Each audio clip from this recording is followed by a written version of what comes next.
So, my name is Craig. This is Friday, July 31st, 2015. I'm in Killarney Provincial Park at the trailhead of the 80-kilometer Cloche Silhouette Trail. This is the steps here that you start on, and I go down there, over that bridge, and I'm on my way. Okay, so I've been hiking for a bit, and I'm really kind of exhausted. It's really disappointing because I really trained hard for this hike, and I thought I was in better shape than I am. I really don't know how far I've gone so far.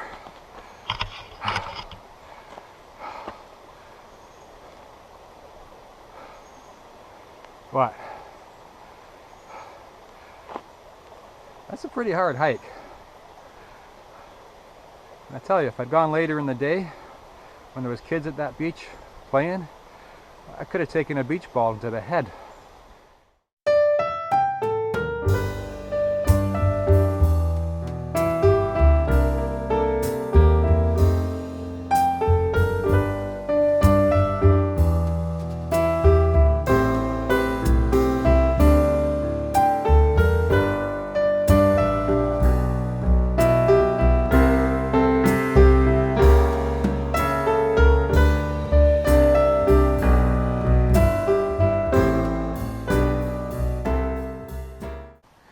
So one thing I've noticed that's in common with hikers when hiking in bear country, and I think it's accentuated when you're solo hiking, is that even though we know that an encounter or seeing a bear, even as the odds of seeing a bear is very low, and then an actual encounter with a bear is way less than that, it's constantly on our minds. And I know for myself, if I'm hiking through the woods and I hear the branch falls off in the forest, my first thought is bear. Chipmunk scurries through the underbrush, bear. There's a blackened stump way off in the distance down the trail, obscured a little bit by trees, bear. And even deer, when you scare them and they go crashing through the underbrush, and then the times that they'll cross in front of you in the trail, even though I'm looking at a deer, I'm thinking bear, or there's a bear chasing the deer. And it's just a it's constantly in our brains that, we're out in bear country and we could encounter one at any second. And even though nothing's most likely going to happen, it's a little bit scary, and it's a little bit exhilarating too. And especially when you do see one, it's multiplied because it's a bear.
Okay, so I'm at the bottom of a big hill, which on my map is nicknamed the Pig.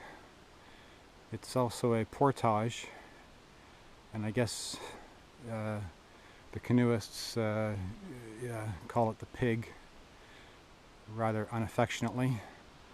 It's about a 100-meter change in elevation from top to bottom.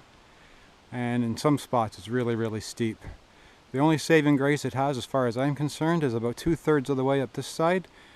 There's a small side trail that goes to Lake Topaz, and I'm going to do that because Lake Topaz is absolutely beautiful. So this is Lake Topaz. It's absolutely beautiful here.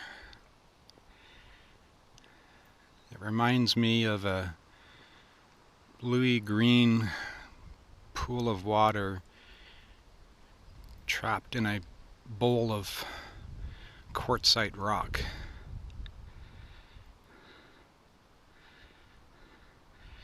And just the color of that water is amazing. I don't know why they call it Lake Topaz. They should call it Lake Bluey Green or Lake Exquisite. I don't know why they named it after a car.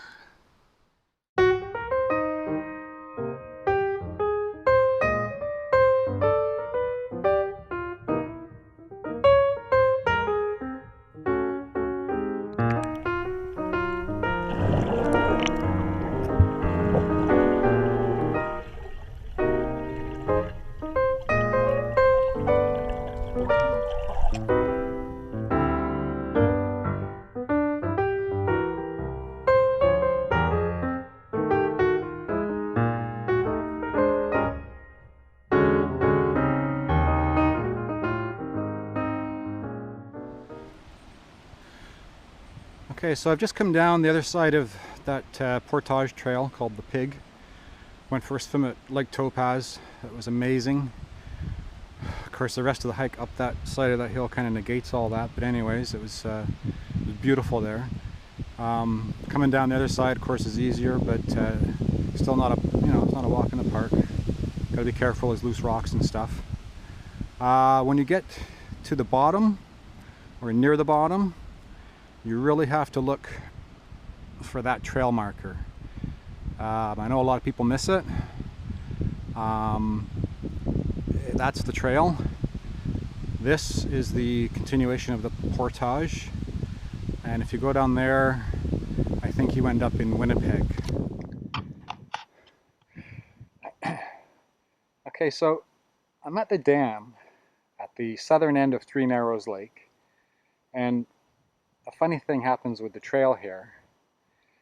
It's just up there, and it continues down the side of this creek here for about a kilometer and a half, and then there's a bridge, and then it comes back up the other side of the creek to a point just over there somewhere.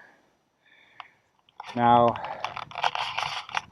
apparently at some point in time, I think, there used to be a bridge that went across here.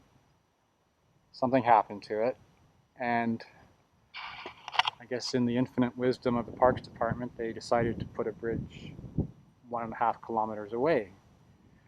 So what this means is, and what I've heard, is that some people will in fact cross here at the dam and then just go up on the other side and hook up with the trail again. I know they're not supposed to do it, and they're in fact risking their lives in that fast water, and they should keep away, because you can see it's just a torrent coming down there. But anyways, that's what I've heard, is that some people will do that. I of course will not do that. I respect the decision that we can't do this. I respect the trails, and I want to follow all the rules of the trails. In fact, I've even come up with an acronym to help me remind myself of that, and that acronym is TRAILS, which stands for Trail Respect Always is Legit. Senor.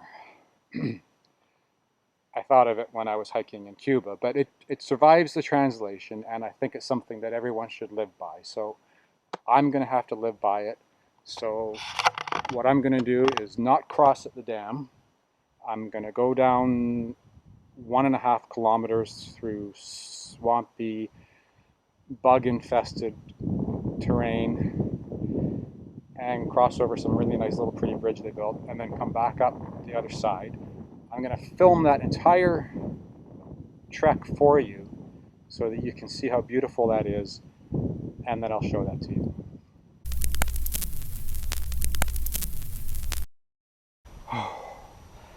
Oh. Okay, I just finished that 3-kilometer hike down the one side of the creek.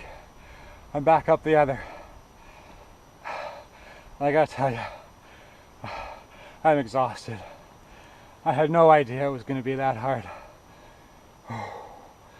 But I had no option, because there's no way I was going to cross over at the dam. Because remember, trail respect always is legit, senor. So I'm back up on the other side. I don't even know where the dam is right now.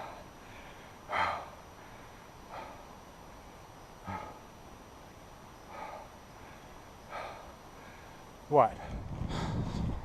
So I arrived at my campsite, which is H16, and it was okay. It was rather wooded, back behind me, kind of dark, buggy.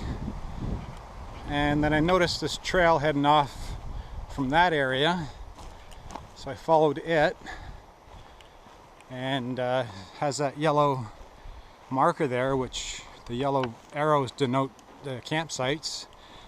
So I guess this is a part of H16, because H16 is the only site on this lake. And I came around here and up this little mound, and I found this.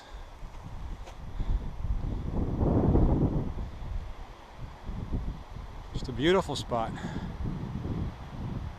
So I'm thinking this is where I'll stay, and this will be my view when I wake up first thing in the morning.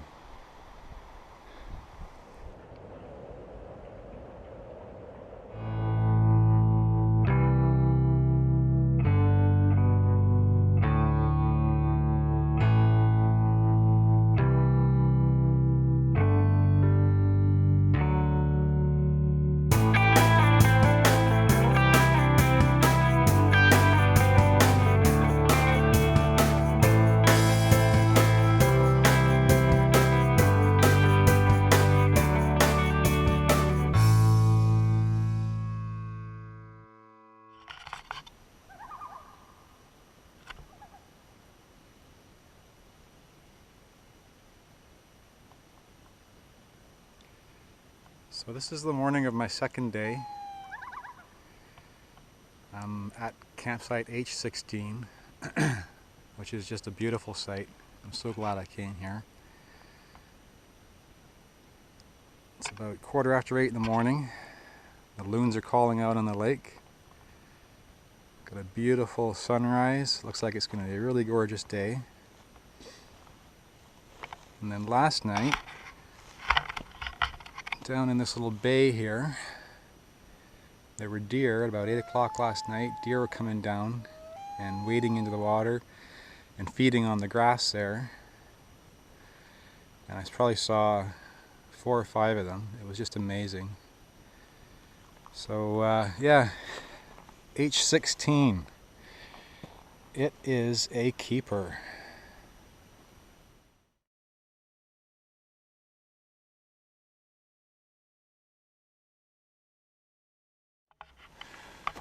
So this is campsite H17. Okay, I don't know how well this is showing up, but that is a freaking bear across the lake there. Yeah, you can sort of, yeah. Holy shit!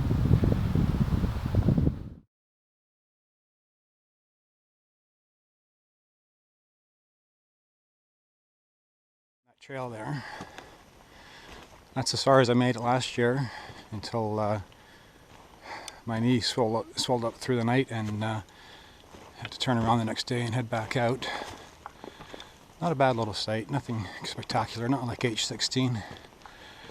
And so now, this part of the trail is totally brand new to me.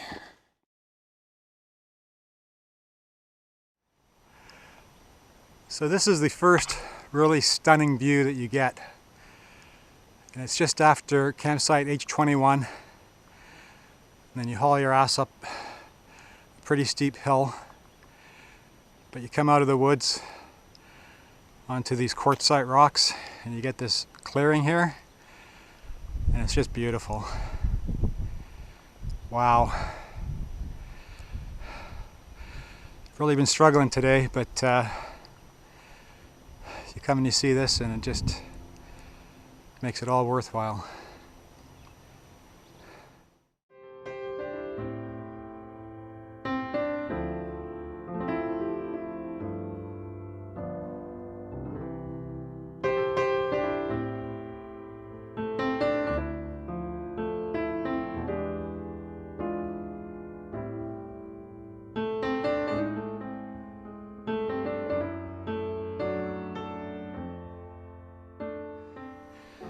This is crazy.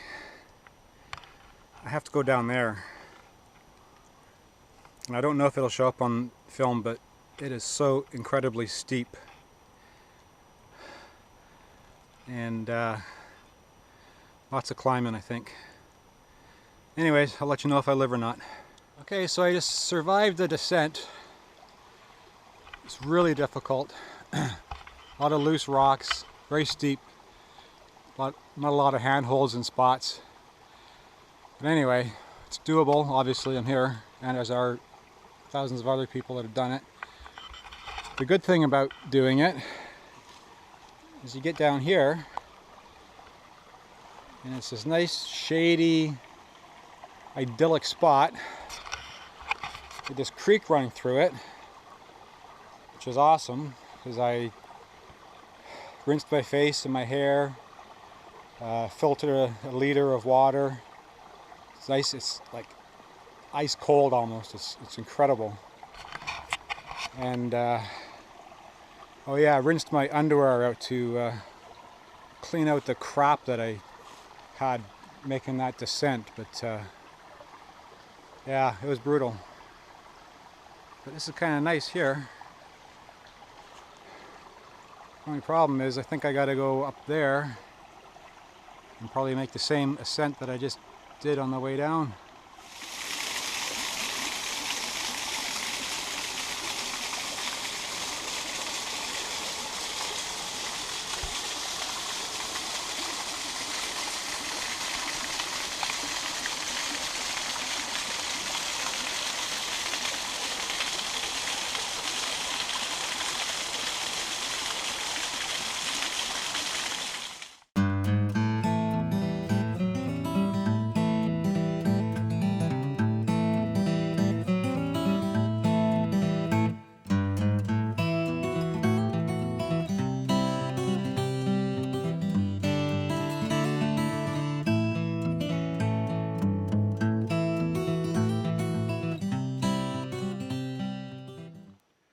So just a bit of an update. So yesterday I left H16 and hiked to H22, and it was a tough hike. I was exhausted by the time I got to H22. So I got there, set up camp. It's a small site. Um, it's okay. It's right on the trail, so there's no privacy. But it's not like there's anyone really walking by anyways. Um, Access to the water is not that great. You've got two choices, either about a 30-foot climb down a rock face right at the camp, at the site, or you just take a trail off to the side and it goes down and meanders down a little bit, and you can do it that way. Once I learned that way, I did that. And then about 8:30 last night, mother and daughter team showed up at the site, and they were still like 2 hours away from their site. I think it was H31 they were headed for. So they asked if they could stay, so I said sure. So they set up camp, and then I went right to bed. I was exhausted, and then yeah, we had a chat in the morning. Nice people. They turned around. They couldn't do it. Everyone was telling us that this was getting harder and harder, and they couldn't do it. They turned around and they're making their way back. So anyways, I left H22 this morning, and it was a beautiful day, nice and sunny, and saw some great sights. There's some beautiful climbs, and you get these panoramic views, just incredible.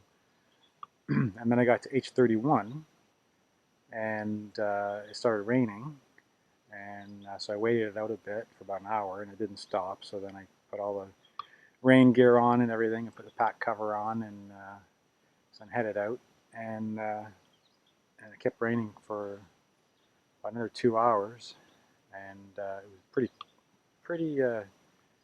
treacherous section, some steep climbs and slippery rocks, really very slippery. When they're wet, be so careful.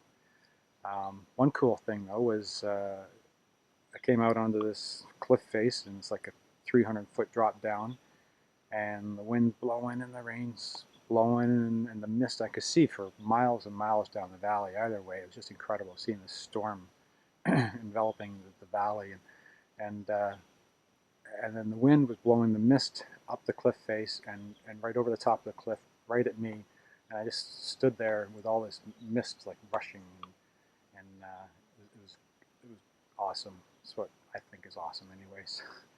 And I couldn't film it because I had the camera packed away in the backpack. But anyways, left there, made my way to H33, which is where I am now. Beautiful site, very big, and very private. And it's hard to get to though. You probably got about a 15 or 20-minute hike from the main trail just to get here. But it's worth it. This is a lake it's on. This is a little mountain lake, and really pretty, nice watercolor. And you get canoeists coming across the lake from time to time, because that beachy looking area over there is a portage. So anyhow, that's what I've been doing for the last 2 days. Right now I'm going to do some laundry, and I'm going to have somewhat of a bath, and then just kind of relax, because tomorrow I got a really busy day. Got to hike from here to Silver Mountain, and then go to H37, and I'm thinking that's going to be a hard one. Okay, so this is the morning of the 4th day. I'm just leaving H33, which is a really nice site. Beautiful view of the lake and everything is great, private. I'm a little beat though this morning because I had a really bad sleep. Kept having all these bear dreams, and I guess it's because I mean, it's always on my mind out here, but a couple of days ago I passed H17 where I saw a bear last year, but I was just having these weird dreams all night, like bears dropping down from the trees, going to grab for a handhold, climbing up in the mountains, and grabbing in a crack there for a handhold, and a bear paw would come out and grab my hand, and seeing a deer on the trail, and then all of a sudden it turns into a bear and starts chasing after me. It was just crazy. So I had a terrible sleep. Anyway, it's about 8 o'clock in the morning. I gotta get going because I gotta do Silver Peak today. I got about, I think it's 14K to do to get to H37 and do Silver Peak as well. I'm gonna head out, and this is the trail you go out on from H37. It wraps around the lake, so you got about a 15-minute hike. And then holy crap, what a dream.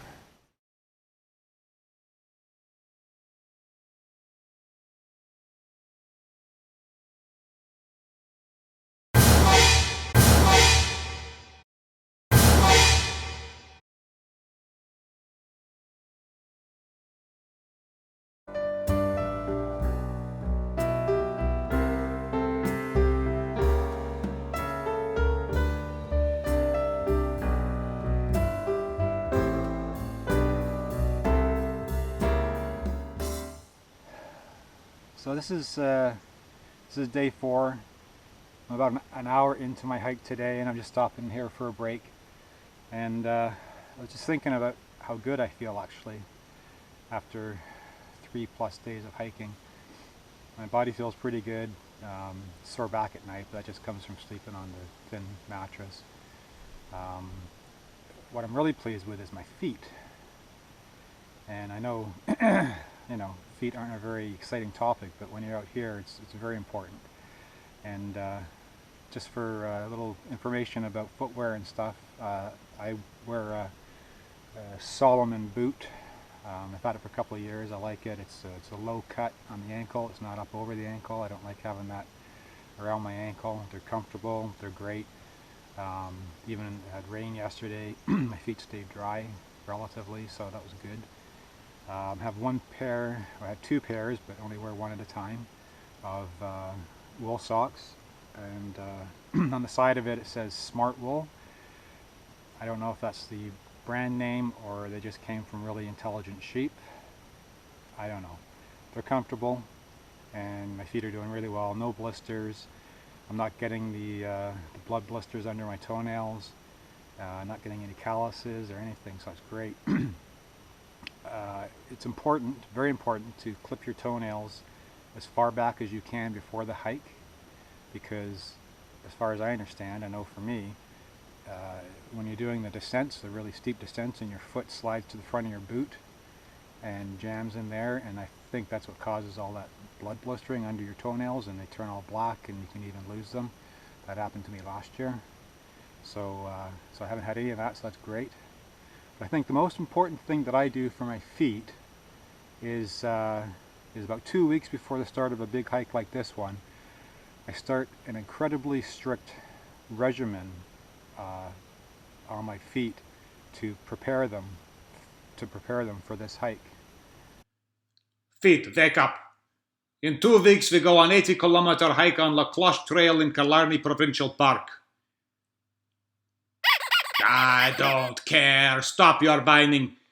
When we are done, if you are good, you get ice cream. You have to be tough on your feet. You have to, or else they'll walk all over you.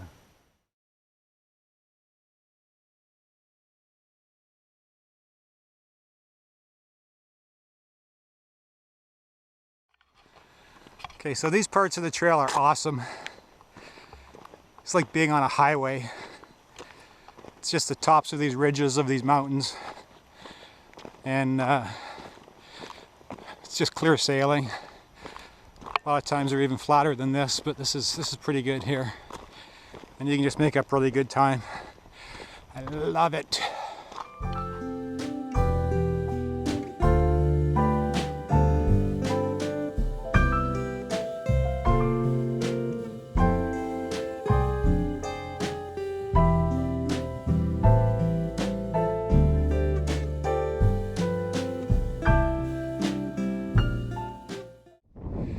So this is Silver Peak.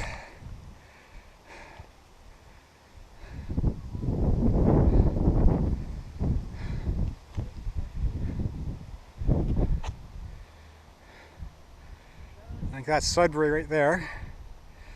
The big Inco towers.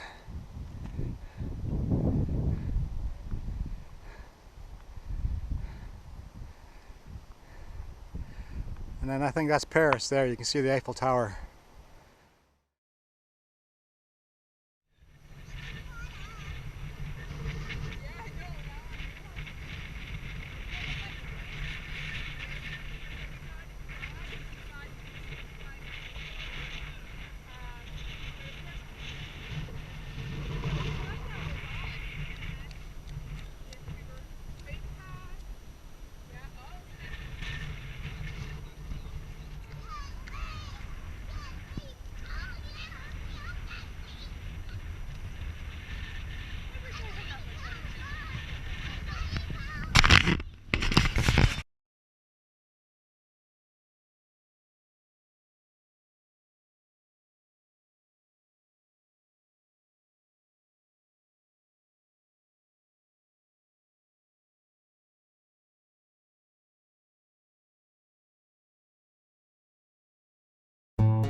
So one piece of equipment that I brought on this trip that has been incredibly handy is this fanny pack, which I wear in front, which I guess really makes it a penis pack, and that would explain why it's so large.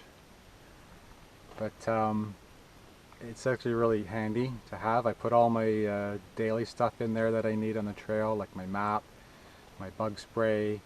I take all my money and my credit cards out of my wallet so I don't leave them in the car, and I put them in here. Snacks for the trail through the day, and I put all my camera gear in there. I've got a GoPro, and so I put all the extra batteries. I got an extra memory card in there, and then the camera itself and the collapsible selfie stick folds up and goes in the front pouch. And it's great because then when I'm on the trail and I come around a corner or whatever and there's this magnificent view and I want to film it or take a photo, I just unzip it, you know, shoot away, bang, bang, bang, and fold it all up and put it back in. So it's been awesome that way. The one part that wasn't so good is when I first started wearing it, because of all the weight, it was hanging down like a sporran, and I was getting some chafing on my bagpipe, if you know what I mean.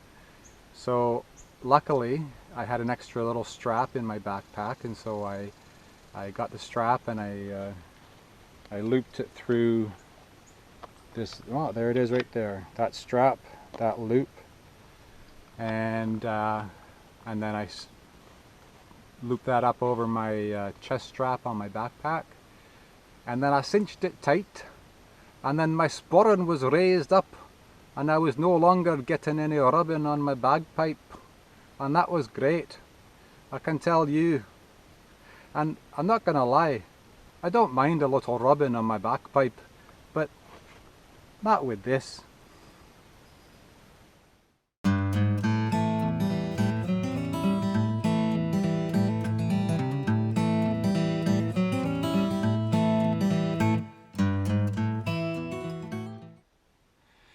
So this is the morning of my 6th day. It's about 8 o'clock in the morning. I stayed just behind those trees down there at H49. Very nice site, huge. Great access to the water, very private. I loved it. This is what I was looking at all afternoon and evening. It was Lake, I think it's called Little Lake Superior. Very nice.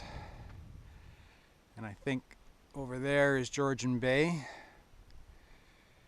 And it looks like it's going to be a nice day.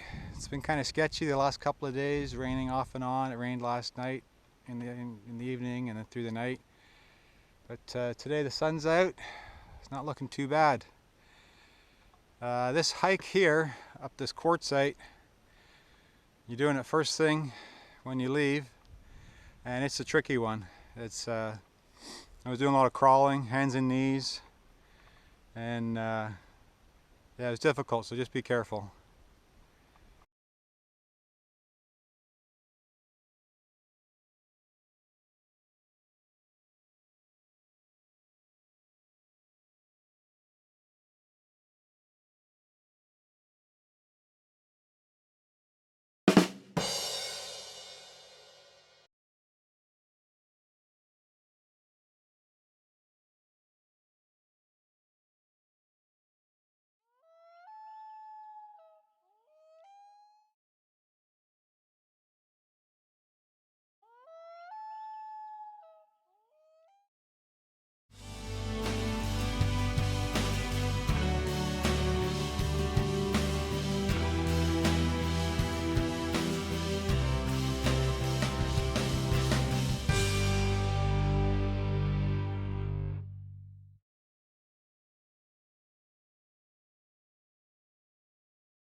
Okay, I just passed age 50, so I figure I've got about 2 hours, 12 minutes, and 37.63 seconds until I get back. It was such an amazing hike. So many absolutely beautiful views, so many interesting people. Hooking up with Denise and Aiden was nice. Meeting that trail runner today was cool. I hope she sets the record. The weather wasn't too bad. Standing on that cliff in a storm was awesome. It made me seem so small and insignificant, like a grain of sand on a beach, like our solar system in the universe, a universe of infinite nothingness. Hey, I just remembered I've got dill pickle chips and iced tea waiting for me in the car.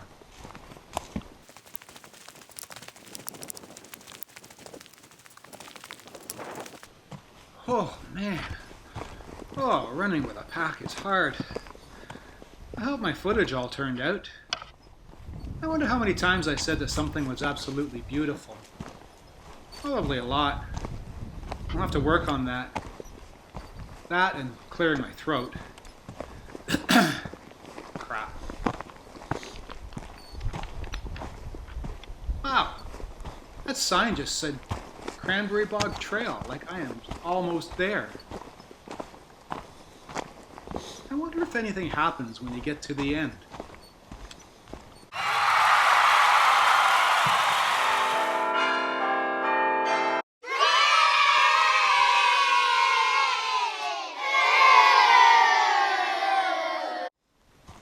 God, I hope Stephen Harper isn't there. I'll find out though, because this is it. I'm done. Woohoo! I can hear people, I can see campsites, there's a bicycle rack, there's the sign.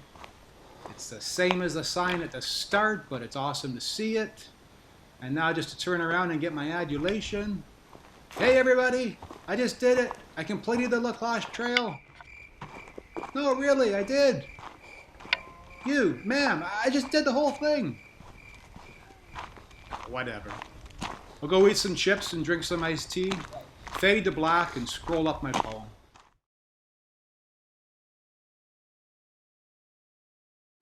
Not that poem, the other one.